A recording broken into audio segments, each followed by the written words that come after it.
मग ती फिजिक्स असो, केमिस्ट्री असो, मॅथ असो, बायोलॉजी असो, एवढं सगळं किती प्रत्येकाचा आवाका, प्रत्येकाचा सिलेबस तुम्हाला 11वीला आणि 12वीला तेवढा आहे का खूप मोठा असतो? पक्का सिलेबस उतना होता है, सच में बहुत बहुत बहुत बड़ी फील्ड होती है. आणि मग तेवढ्यामधून तुम्हाला 12वीला जो सिलेबस ठेवला किंवा 11वीला जो ठेवला तो सॉर्ट आउट करून ठेवला असेल. मग आता जसं आता थोड्या वेळापूर्वी गीताने उदाहरण घेतलं की समजा आपल्याला ट्रिपला जायचं बोललं, म्हणलं आपल्याला 2 ते 3 दिवस ट्रिपला जायचं, म्हटलं एक्झाम्पल आहे, एक्साइटमेंट नको, सिरियसली लगेचच समजा. मग आपल्याला 3 दिवसासाठी ट्रिपला किंवा मामाच्या कोणाच्या तरी गावाला जायचं आपल्याला. तुमच्या घरामध्ये तुमच्या जवळपास 30 ड्रेस आहेत. किती आहे तुम्हाला? 30. दररोज घालणार ना, 30 दिवसाचे 30 असे. हा, ज्यांच्याकडे 60 आहेत ते सकाळी वेगळा संध्याकाळी वेगळा वेगळा असं. मग तुमच्याकडे ड्रेस किती आहेत? 30. बरोबर आहे. हा, तुमच्याकडे 30 आहेत. आणि मग आता तुम्ही जाणार किती दिवस आहात? 2 दिवस 3 दिवस. मग त्याच्यातले सगळ्यात चांगले तुम्ही मग त्या गावाला मामाच्या काकाच्या नातेवाईकाचे घेऊन जाणार तर सगळे नुसते फाटलेले घाणेरडे कपडे तिथे घेऊन जाणार? इमॅजिन मला सांगता. पक्का ना? मग चांगले याचा अर्थ सगळ्यात महत्वाचे कपडे तुम्ही घेऊन जाणार ना, बरोबर आहे की नाही? मग एवढ्या मोठ्या कपड्यांमध्ये काहीतरी कपडे तुम्ही घेऊन चाललात, पण जाताना तुम्ही खूप विचार करून ते घेऊन गेलात ना. मग एवढ्या मोठ्या सिलेबस मध्ये तुमचा सिलेबस ठरवताना तो तेवढाच महत्वाचा असेल म्हणून त्याने दिला असेल ना. मग किती महत्वाचा असतो? एक उदाहरण मला सांगा रे बाळांनो, आपल्या लाईफमध्ये तुम्ही 10वीला असताना तुम्हाला निबंध एसे रायटिंग होतं का? 8वी 9वी 10वी कधी निबंध असा आला का रे? जर सूर्यच नसता तर आलता ना. मग कसा लिहिणार? जर सूर्यच नसता तर कसं लिहिलं असतं तुम्ही? चला आज फिजिक्स थोड्या वेळासाठी फिजिक्सला भावपूर्ण श्रद्धांजली 5 मिनिटासाठी. हा, तोपर्यंत बोला चला.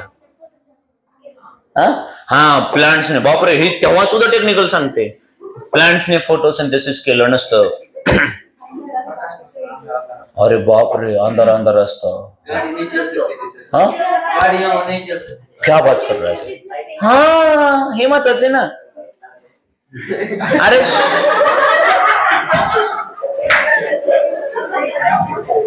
सूर्य नसता तर आपण असतो का? एक मुद्दा. मग ते निबंध असायचे जर सूर्यच नसता तर. मग हे जे कमी बुद्धीचे आहेत ते म्हणतात मग रात्र असती, मग सगळं लाईटीनं बघावं लागलं असतं, मग हे नसतं, मग ते नसतं. पण मी निबंध लिहितोय आणि मी एका वाक्यात तिथं लिहिले 100 वाक्यात उतरल्या. जर सूर्य नसता तर मी म्हणलं असतं सूर्य नसता तर दादा मी असतो का निबंध लिहायला? असतो मी. मग विचार करा, आपल्या सगळ्यांसाठी सगळ्यात महत्वाचं कोण आहे? आलं बाबा, गाडी जागावर येली बाबा. म्हणजे आपल्या सगळ्यांसाठी याच्यापेक्षा महत्वाचं काय आहे का? हा, चुकत असत माणसाचं, चुकत असत. मग आपल्या सगळ्यांसाठी महत्वाचं काय आहे? सूर्य. विदाऊट सूर्य आपण कोणच नाही, काहीच नाही. मग एवढा महत्वाचा सूर्य आहे तर तो आपल्या सिलेबस मध्ये असायला पाहिजे की नाही? मी साधा प्रश्न म्हणला, विदाऊट मोबाईल ओके आहे ना तुमचं? 100 वर्षापूर्वी मोबाईल नव्हता तेव्हा माणसं मरत होती का रे नक्षड्या? चालत होतं ना, तेव्हा आपल्यापेक्षा सुखी होती. आता घरात आनंदात चालू असतं, मस्तपैकी जेवण चालू असतं. मग बायको बघते शेजारणीचं स्टेटस, अयो फिरायला गेली का? ते जेवण बाजूला, आपल्याला कधी जायचंय? अरे बाई जेवण दे. बरोबर आहे की रे? बरोबर आहे ना? म्हणून तेव्हा तरी मोबाईल लांब ठेवायचा, जेवण तरी कधी घेऊ. मग मुद्दा काय आहे की एवढा महत्वाचा मोबाईल नाही तरी आम्हाला 11वी आणि 12वीला कम्युनिकेशन सिस्टम आहे, चॅप्टर आहे. तरी आम्हाला कम्युनिकेशन सिस्टम आहे. आम्हाला इनसाइड द ऍटमच्या आतमध्ये इलेक्ट्रॉन आहे का प्रोटॉन आहे काय काय काय काहीच माहित नव्हतं. तो काळ समजा छत्रपतींचा, तरी पण माणसं जगत होती व्यवस्थित. तरी ऍटम न्यूक्लियस ठेवलं. समजा आम्ही स्टीम इंजिन, वाफेवर चालणारं इंजिन किंवा ह्या गाड्या बनवल्या नाही, तरी घोडे, बैल, गाढवं, खेकडे, खेचरे ए असं नाही. हा होतं फ्लो मध्ये माणसाचं. हा खेचर माहितीये का, म्हणून तर असतंय. हा तेवढं टेक्निकल मला ना कोणी सांगू बाबा. हा फक्त ते घोडा आणि गाढवाच्या सारखं सेम सुंदर असतं, बरोबर आहे ना. उंट असतील, बैल असतील वापरत होते का नव्हते लोक. मग मला सांगा, एवढं ते नसताना पण माणसाचं आयुष्य चालूच होतं. तरी थर्मोडायनामिक्स आणला, कायनेटिक थिअरी आणली, इंजिन बनले, हे बनलं ते बनलं. मग विचार करा, जी काही नावं घेतली ते नसताना सुद्धा, फॉर एक्झाम्पल सर्क्युलर मोशन, गोल गोल गोल गोल गोल गोल फिरायचं, हे माहित नसताना पण आम्ही पृथ्वी सूर्याभोवती गोलच फिरत होतो ना, तेव्हा आपण निवांत जगतच होतो ना. मग हे एवढे कमी महत्वाचे असताना सिलेबसमध्ये आहे. मग सूर्य सगळ्यात महत्वाचं आहे ना, सूर्य नसल्यास. मुद्दा असा आहे की या एवढ्या सूर्याबद्दल आम्हाला थोडं तरी ज्ञान असलं पाहिजे. कारण सगळ्यांना माहिती आहे अर्थवरती मेन एनर्जीचा जो सोर्स मानला जातो तो कोण आहे.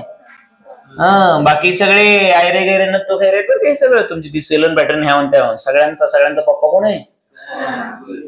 त्याच्याकडून इथे वेगवेगळ्या फॉर्मॅटमध्ये पसरते, मग आमच्याकडे येते, बरोबर आहे की नाही. ना तरी तुम्ही म्हणता पेट्रोल आणि डिझेल आणि ह्यावन त्यावन काय नाही, सगळ्या कशामुळे माहिती आहे तुम्हाला, सूर्य. मग आता या सूर्याकडे इतकी इतकी इतकी प्रचंड एनर्जी आहे आणि तो कंटिन्युअसली ती एनर्जी टाकतोय, बाहेर फेकतोय. मग मुद्दा असा आहे की जर ही एनर्जी तो बाहेर फेकत असेल तर ती सूर्यापासून जी आपल्याकडे जी एनर्जी येते ना बाळांनो, आपल्या अर्थकडे, ती एनर्जी नेमकं कुठल्या फॉर्मॅटमध्ये येते. फॉर्मॅट याचा अर्थ स्वरूप ना रे, बरोबर ना. कसा आहे फॉर्मॅट, दिसते वगैरे किंवा ते काय स्ट्रक्चर काय त्याचं स्वरूप कसं आहे. आणि मग याच्यावरती जवळपास इतके साऱ्या वर्षांपासून गोंधळ होता, इतके साऱ्या वर्षांपासून. मग तिथंही न्यूटन सरच आले, तिथंही न्यूटन सर आलेत बरं का. मग न्यूटन सर म्हटले लाईटचं नेचर हे पार्टिकल आहे, कणांच्या स्वरूपामध्ये आहे. मग आता कण म्हटल्यानंतर कसं, तर साधी सोपी गोष्ट आहे, लाडू, बुंदीचा लाडू, व्हेरी गुड, आवडतं तिचं. मग त्याच्यातली एक बुंदी काढली तर लाडू कमी झाला का तेवढाच राहतो, थोडा डेल्टा लाडू बाहेर आला, कमी झाला. 4-5 बुंदी काढल्या आणखी कमी झाला. मग एक एक एक एक एक एक बुंदी काढून खात बसलो, मग तास लागेल 2 तास लागेल, पण लाडू संपेल ना. मग सूर्यापासून जर असे कण बाहेर पडत असते तर सूर्य हळूहळू हळूहळू थोडा थोडा थोडा थोडा बारीकच झाला असतं ना. असो, त्याच्यावर नंतर बोलूया. मग दुसरे सायंटिस्ट म्हणले की लाईट ही पार्टिकलच्या नाही तर कुठल्या वेव्हच्या फॉर्मॅटमध्ये, म्हणजेच एनर्जी, बरं काय, एनर्जी एक म्हटलेलं वेव्ह, दुसरा म्हणतो पार्टिकलचा. आणि मग हा गोंधळ अप्रॉक्सिमेटली 200 वर्षांपर्यंत चालू राहील. मग मुद्दा हा झाला की लाईट काही प्रॉपर्टी पार्टिकल मध्ये दाखवायची तर काही वेव्हच्या फॉर्मॅटमध्ये दाखवायची. आणि मग एवढ्या वर्ष चालणारा गोंधळ शेवटी मग एक ग्रेट सायंटिस्ट आला आणि तो म्हटला, त्याने सांगितलं लाईटचं नेचर कसं आहे, ड्युअल नेचर आहे. म्हणजे नेमकं काय, तर लाईट काही प्रॉपर्टीज वेव्ह फॉर्मॅटमध्ये दाखवते तर काही पार्टिकल मध्ये दाखवते. मग कुठल्या कशा, तर ती नंतर बघत राहू, पण कुठल्या प्रॉपर्टीज आहेत. आता हे या प्रत्येक प्रश्नाचं डिटेलमध्ये मला उत्तर नको, तुमची 9वी-10वी झाली ना, मग तुम्ही काही ना काही प्रॉपर्टी ऐकली असतात ना, मला ती सांगा फक्त, बस झालं माझं काम. मला कुठे एकदम इथं PhD सांगतो, काहीच नाही. तुम्हाला जे माहित आहे सुरुवात होते. मग तुम्ही प्रॉपर्टीज तर सांगा बरं मला, लाईटच्या कुठल्या प्रॉपर्टीज तुम्हाला माहिती. मग काही लोकांना काहीच कळत नसतं, ते म्हणतात नेमकं काय बोलायला कळालं नाही, काय उत्तर द्यावं कळना, म्हणून मी एक काहीतरी सोपं घेतलं. आणि हे बरं असतं मास्तरचं, सोपं आपण लिहायचं, अवघड लेकरांकडे द्यायचं. Very good. रिफ्लेक्शन मी सांगितलं, तुम्ही काय सांगणार, रिफ्रॅक्शन. Very good, refraction. इथं आत्ताच कोणतं बोललं होतं, स्कॅटरिंग. त्याच्यानंतर लगेच कोणतरी बोललं डिस्पर्शन. एवढं तुम्हाला माहिती असणं स्वाभाविक होतं, पण काही प्रॉपर्टीज तुम्हाला आणखी माहित नसतात. त्याच्यामध्ये एक आहे महत्वाचा इंटरफरन्स. काय आहे हा? इंटरफरन्स. त्याच्यानंतर पोलरायझेशन. काय आहे? पोलरायझेशन. Interference, polarisation. त्याच्यानंतर हे आहे डिफ्रॅक्शन. आणि मग तुमच्या लक्षात यायला असेल की बाप रे, बऱ्याच बऱ्याच बऱ्याच एवढे सगळे गुणधर्म आहेत. कुणाकडे? एनर्जीकडे. एनर्जीकडे. म्हणजेच हे सगळे गुणधर्म थोडक्यात कुणाचे आहेत? तर असं बोललं तर चालेल का? आणि मग बाळांनो, त्याच्यातले आपल्याला one by one according to our syllabus, according to our weightage, according to as per our interest, हे सगळं आपल्याला कव्हर करायचं. मग मोठा सेशन आहे. याच्यामध्ये इंटरफरन्स, पोलरायझेशन आणि डिफ्रॅक्शन हे आम्ही आपल्याला 12th ला स्टडी करायचंय. एनसीआरटी मध्ये हे सगळं 12th लाच असतं. पण आपलं स्टेट बोर्ड लय हुशार आहे, माहिती तुम्हाला. ते सांगतो अर्ध आज जेवायचं, अर्ध उद्या जेवायचं म्हणतं. आणि आम्ही असं करत नव्हतो. पण तुमच्यातली काही लेकरं शेवटी कॉलेज वगैरे, कॉलेजची पण चर्चा चालू झालं. कॉलेजमध्ये पण मार्क पडायला पाहिजेत. मग आमचा सिलेबस एकीकडं, कॉलेजचा एकीकडं, आम्हाला काहीच कळलं नाही केलं. म्हणून आम्ही म्हणलं ह्या वर्षी चला थोडं आपण लेकरांचं पण इतर ठिकाणी जसं चाललंय तसं चालू देऊ. म्हणून हा मुद्दा किंवा हा चॅप्टर चालू झाला. मग तुमच्या लक्षात आलं असेल की या ठिकाणी आपण आता हा जो सूर्य आहे त्याचे जे गुणधर्म आहेत त्याच्यातले काही गुणधर्म, मग आता आपण इंटरेस्ट जर थोडाफार वाटत असेल तुम्हाला, तर मग आता हा जो सिलेबस आहे तो बोर्डाने किंवा आपल्या चॅप्टर मध्ये कसा मांडला त्याच्यावरती आता चर्चा होईल पुढे. तर नीट बघा बाळांनो, सूर्याकडून आपल्याकडे जी एनर्जी जी येणार आहे ती वेगवेगळ्या फॉर्मॅट मध्ये असेल आणि त्याच्यानुसार वेगवेगळ्या प्रॉपर्टीज असतील. आणि आपल्याला चॅप्टर मात्र 2 आहेत. एक आहे रे ऑप्टिक्स, तर दुसरा आहे वेव्ह ऑप्टिक्स. दुसरा कुठला आहे? Wave optics. आणि म्हणून सुरुवातीला आपण फक्त लक्ष कोणावर देणार आहोत? ऑप्टिक्स बघूया. आणि मग रे म्हटल्यानंतर थोडस याच्याशी डिटेल चर्चा होईल आपली.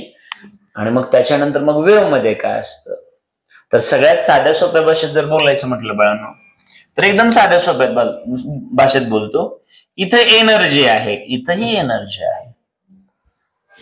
आणि मग ही एनर्जी एका ठिकाणून दुसऱ्या ठिकाणी जर जात असताना कशी जात असेल? स्ट्रेट जात असेल. रियालिटीमध्ये हे असं नाही, तुम्हाला वेगळ्या भाषेत नंतर मी डेप्थ मध्ये बोलणार आहे. आणि इथं एनर्जी आहे, इथं याला जायचंय, पण ती एनर्जी कशी जाणार? लक्षात आलं का? मग याच्यानुसार चेंजेस होणार आहे. पण हे दिसतं तसं नाही. याच्यासाठी आपल्याला बरंच काम करावं लागणार आहे की सरळ स्ट्रेट असं काही जात नाही, वेव्ह असतातच. पण फ्रिक्वेन्सी वाढणं, कमी होणं, वेव्हलेंथ कमी होणं, त्याच्यानुसार काय बोलतो हे पुढे पुढे तुम्हाला कळेल. लगेच मात्र तुम्हाला 100% अनालिसिस होणार नाही. तर आता जो आपला चॅप्टर असणार आहे तो कुठला असणार आहे? रे ऑप्टिक्स असेल. आणि मग रे ऑप्टिक्स तुम्हाला बेसिक सगळ्याच्या सगळ्या 10th ला झालेलं आहे. त्याच्यामध्ये स्पेशली तुम्हाला 2 स्ट्रॉंग टॉपिक असतील. एक असेल रिफ्लेक्शन. आणि रिफ्लेक्शन म्हटलं की डोळे बंद करून आरसा लक्षात घ्यायचा, विषय संपला. आणि रिफ्रॅक्शन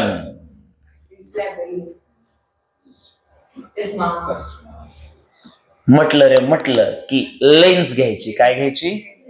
रिफ्लेक्शन मध्ये बॉल घ्यायचा, भिंतीवर टाकायचा, तो रिफ्लेक्ट होऊन आला ना, म्हणजे आपल्यावरती पडणारे रेज आरशावर पडून रिटर्न आले. पण रिफ्रॅक्शन म्हटलं की बघा, आता मी ब्रह्माकडे बघतोय, ब्रह्माच्या बॉडीवरचे रेज या लेन्स मधून आरपार घुसून डोळ्यात जाणार ना. रिफ्रॅक्शन मध्ये एका मीडियम मधून दुसऱ्यात घुसणार ना. लक्षात आलं का? हा डिफरन्स असेल. आणि मग हे 2 मोठे टॉपिक तुम्हाला आहेत. एक आहे रिफ्लेक्शन, दुसरा आहे रिफ्रॅक्शन. बाकी थोडस आहे, तिथे एवढा लोड येणार नाही. समजलंय तुम्हाला? आणि मग त्याच्यातला रे ऑप्टिक्स मधला आम्ही काय घेतलेला आहे? रिफ्लेक्शन. बरोबर आहे की नाही? सगळ्यात अगोदर कुठला टॉपिक उचलला मी? नोट्स कुठल्या पोहोचल्या तुमच्याकडे? रिफ्लेक्शन. समजलंय का? पण आपण मात्र